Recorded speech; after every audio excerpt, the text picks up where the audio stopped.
Retour à Birkenau de Ginette Kolinka et Marion Ruggieri, lu par Ginette Kolinka et Christina Crévillenne. La dernière fois que je suis retournée à Birkenau, c'était au printemps. Les champs se couvraient de fleurs, l'herbe était verte, le ciel limpide, on pouvait entendre les oiseaux chanter. C'était beau. Comment puis-je employer un mot pareil? Et pourtant, je l'ai dit ce mot, je l'ai pensé, c'est vrai, c'est beau. Au loin, j'ai vu cette silhouette qui remontait le long de la prairie. D'abord, je n'y ai pas cru. Je me suis dit, c'est pas possible. Mais c'était bien ça, une joggeuse. Elle faisait son footing, ici, sur cette terre grasse et méconnaissable, qui avait vu tant de morts, dans cette terre qui sentait le petit matin frais, la rosée. Elle courait, tranquillement. J'en ai eu le souffle coupé.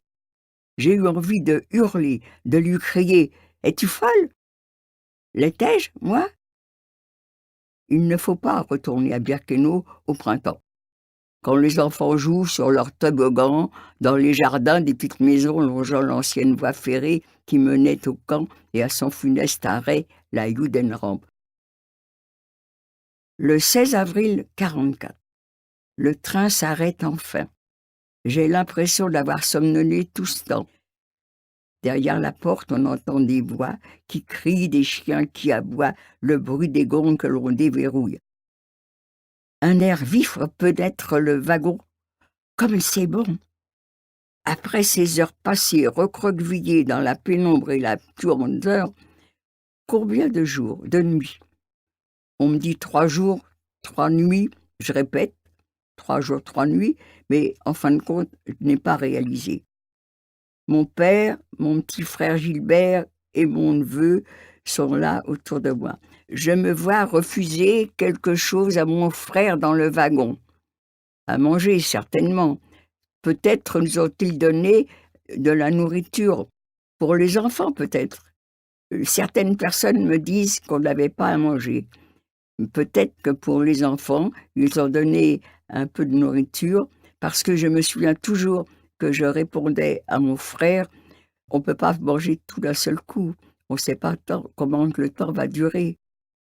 À l'époque, il y avait des J1, les bébés, les J2, qui étaient un peu plus vieux, puis les J3.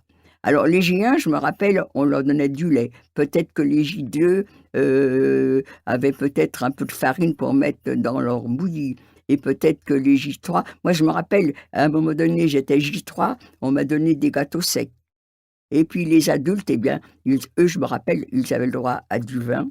Et ma mère, d'ailleurs, se débrouillait pour changer ses tickets de vin contre autre chose. Je m'entends répéter à mon frère: «Non, Gilbert, faut pas manger tout d'un seul coup. On ne sait pas combien de temps peut durer le voyage.»